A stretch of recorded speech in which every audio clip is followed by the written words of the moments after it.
All right, what is going on, everybody? Welcome back to another day of SaberSim's DFS office hours. Today is Saturday, December 27th of 2025. Looking ahead here, have a ton of DFS action coming at you over the weekend here. We have some NHL, NBA, college football, and NFL action today, and then probably tomorrow as well. For those of you who are new here, welcome. My name is, I think I said that already. All right. Little off my game today, I guess. But if you're new here, my name is Andrew. This is our office hours show. We do this show Monday through Friday, 4 p.m. Eastern. Do the show here on Saturdays, 12:30 p.m. Eastern.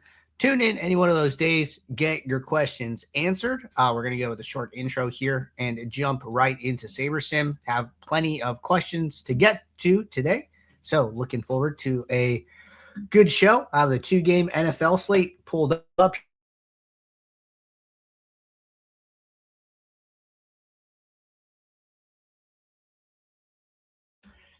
Derek asks, how do I select one lineup group per contest with this new update? It used to be right on the lineup page, but it isn't there anymore. Want to view what my lineups look like in each individual contest. All right, so what you would do is you should go to the lineups page.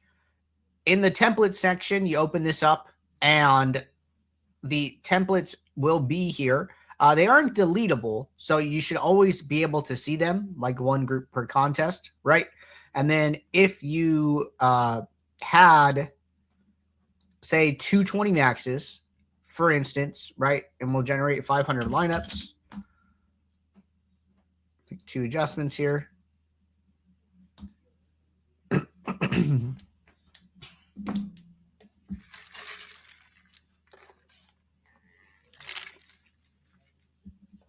All right, we're just running some lineups so we can demonstrate this.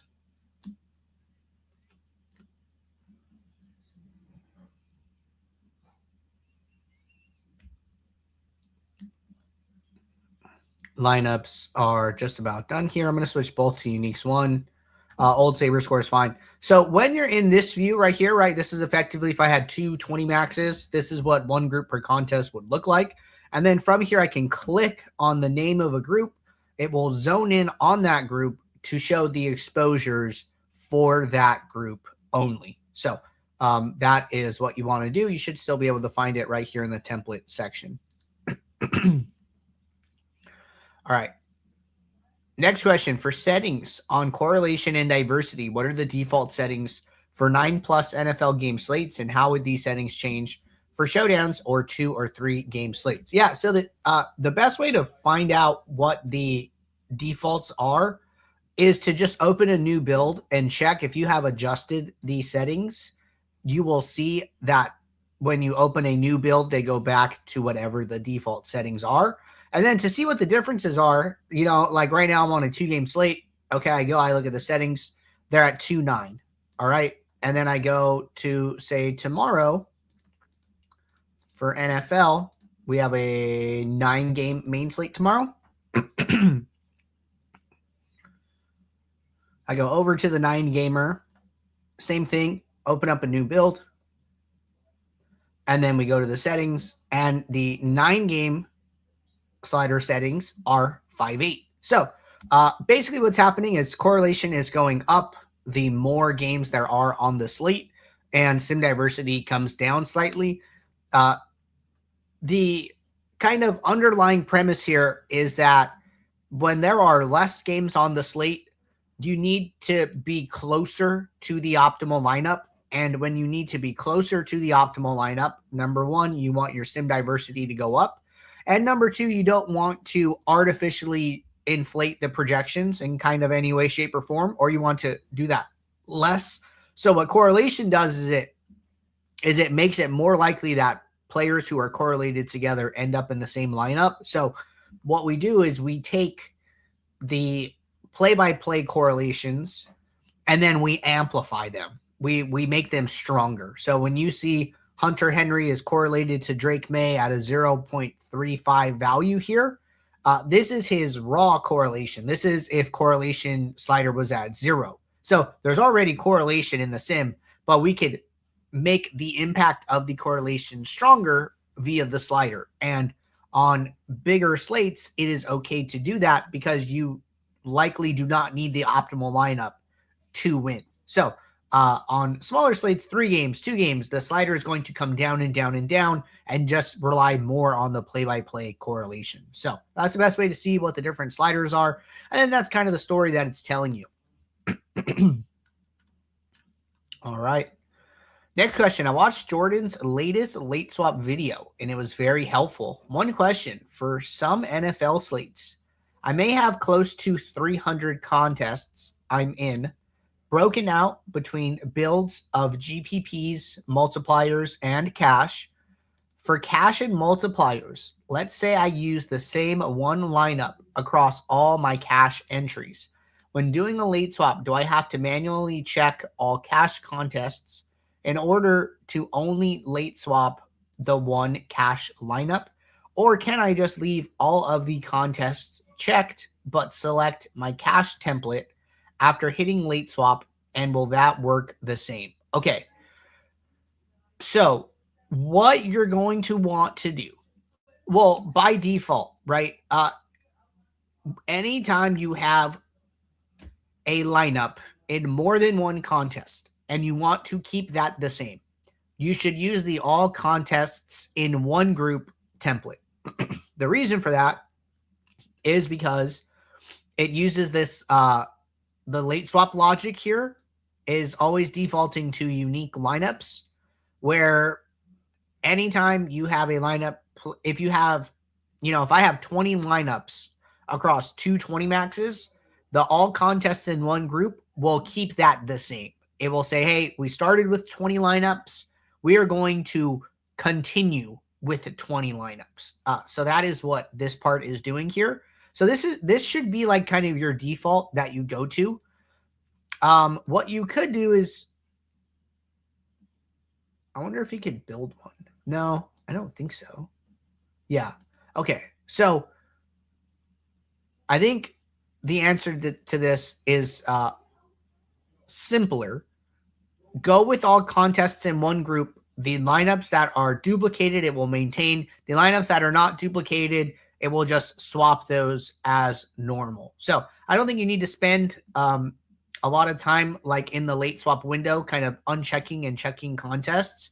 The only way you would need to do that is if you decided that you wanted to use different swap settings, right? So like if we go to the late swap tutorial, this might make a little bit more sense. Actually, that's the old one. Release notes.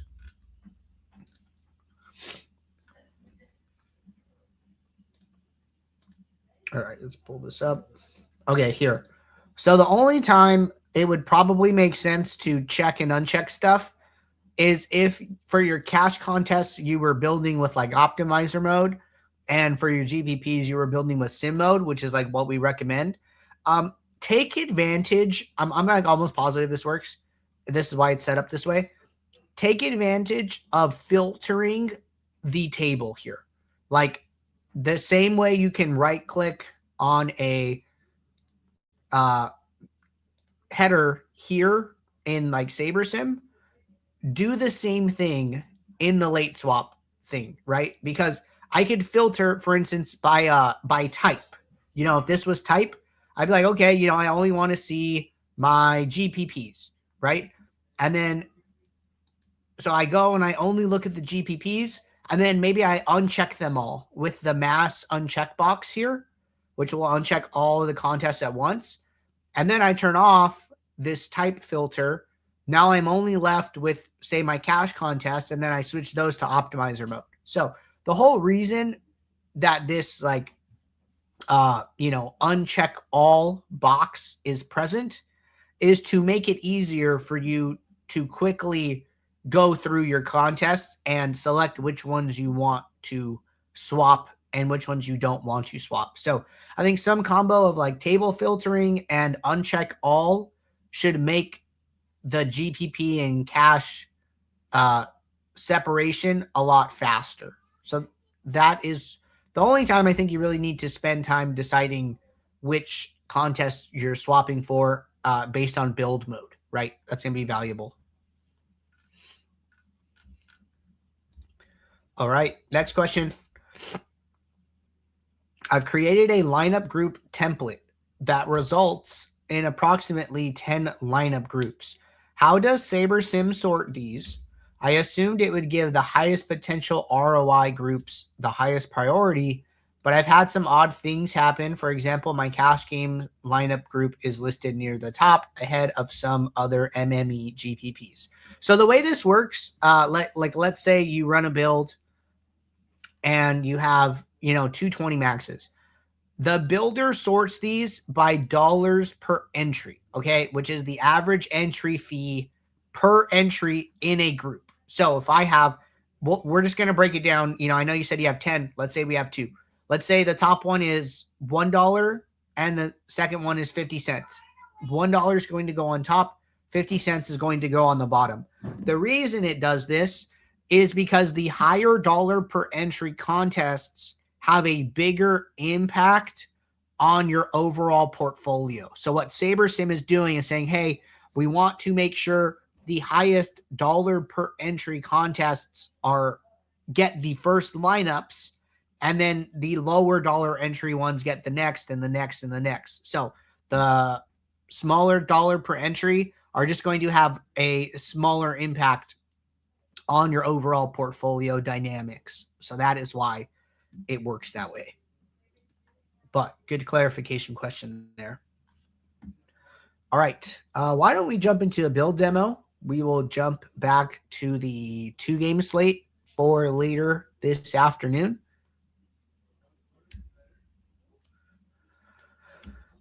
All right. So building for this 2-game slate here.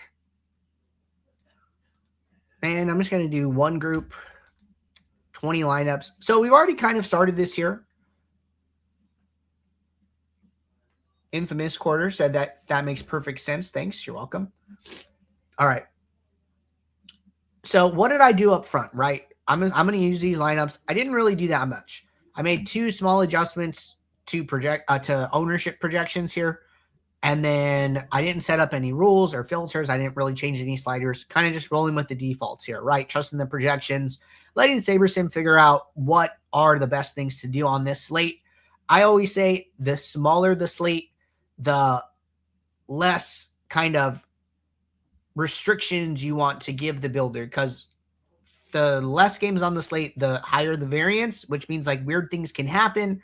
And you kind of want to let the builder like figure out what are the best options here, right? That's at least the approach we take here.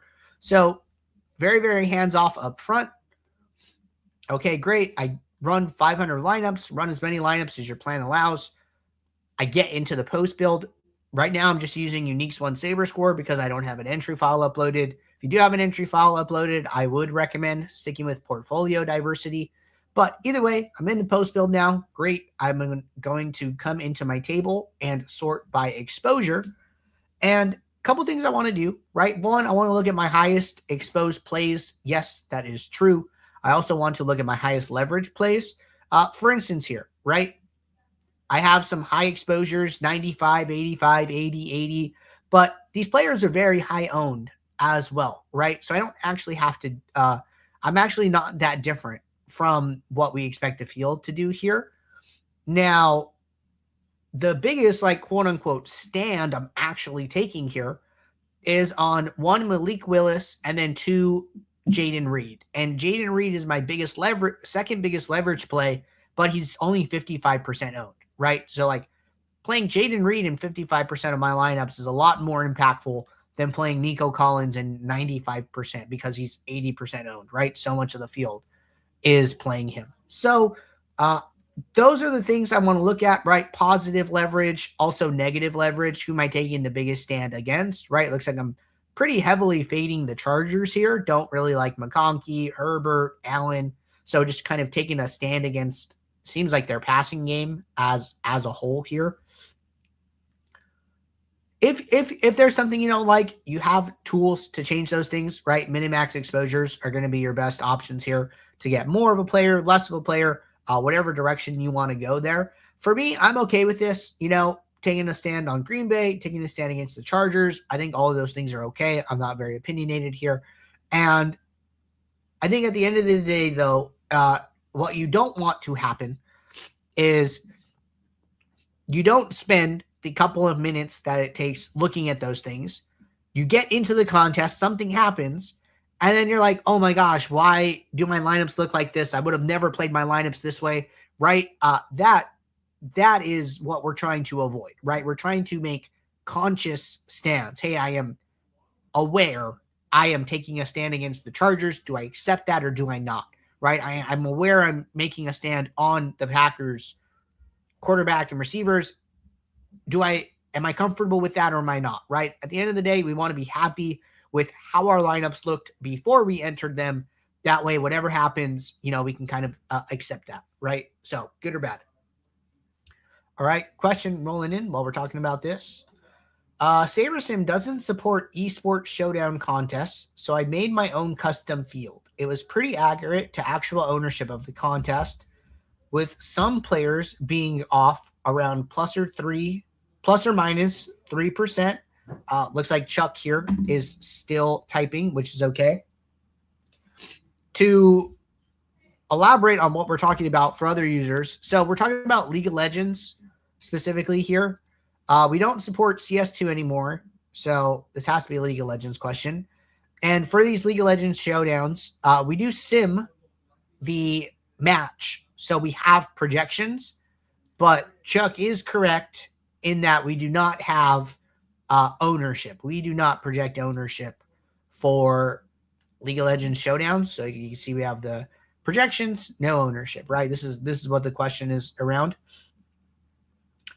Second part, do you think having accurate ownership makes up for the fact that I didn't use SaberSim's projections?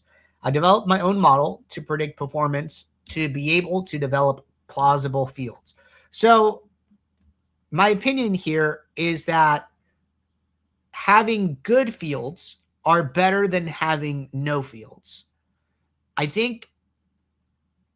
not exactly sure. I'm open to having my mind changed about this second part. Having bad fields might be worse than having no fields. So like the way I'm thinking about it, right, is like no fields is like, say like a 0 on like this spectrum. If you go like 100% one way, negative 100 the other way, no fields is like in the middle. Good fields is good for you, but then bad fields is kind of worse for you, right? Like if you have very inaccurate fields, that might just be worse than having no fields. So here, I think that, based on like what you're saying, like, hey, your ownerships are coming in pretty accurately. I would just make sure to check like the stack constructions. I know League of Legends is a high correlation sport. So it's going to be really important that you're getting your stacks kind of correct, which will mirror the way that like lineups are like actually being constructed, because getting the numbers correct is one part of it, but it's more than just the players, right? It is the way that lineups and the players interact with one another in lineups that is going to be impactful in the sim. So I think like people run a lot of like 4 stacks and stuff in League of Legends. So keep that in mind when building your own fields. I think it is totally okay that you didn't use SaberSim projections to build them, and that doesn't mean that your projections are going to be bad. So it is okay to have your own model and your own fields, and the more accurate fields that you can make will just help the contest sim to deliver better and more accurate ROIs. So I think all of that is really good. It sounds like a fun project, and I wish you luck as you continue to iterate on it and build, improve your field process here. All right. I'm going to go back to the NFL 2-gamer for today.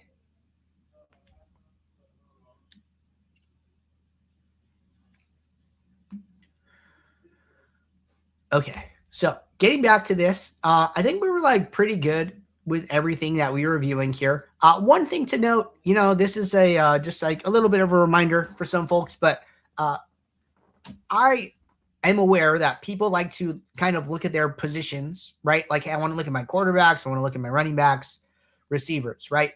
For the running backs, receivers, and tight ends, these players are all eligible for the flex. So it is better to view them from the all tab by going to position, right-clicking, and looking at the running backs, because this will be total exposure. This will be running back plus flex. So like a good example here is, okay, we're going to go to the flex. Okay, so like Derrick Henry is 50% owned in the flex, right?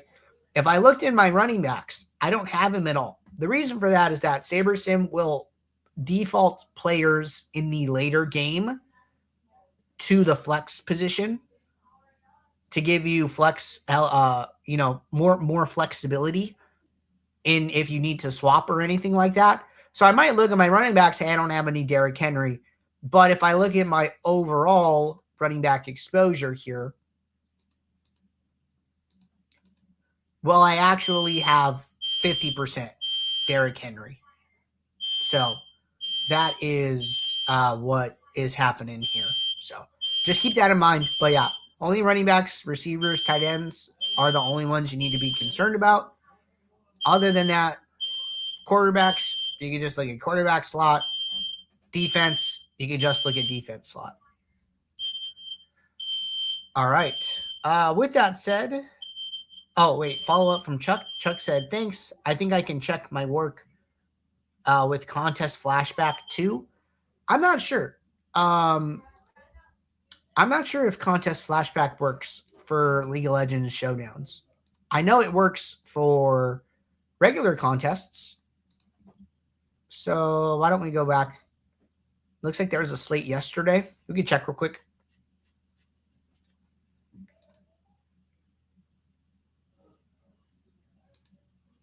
It does work. Yep. So League of Legends Showdown contest flashback is active, and you can definitely check how everything worked here. All right. With that said, I think we are all caught up with questions. Knocked out a slate demo for NFL. So going to get out of here. Appreciate you guys tuning in. I'll be back Monday, 4 p.m. Eastern for our next show. So until then, everybody, take care. Good luck. Thanks. Bye.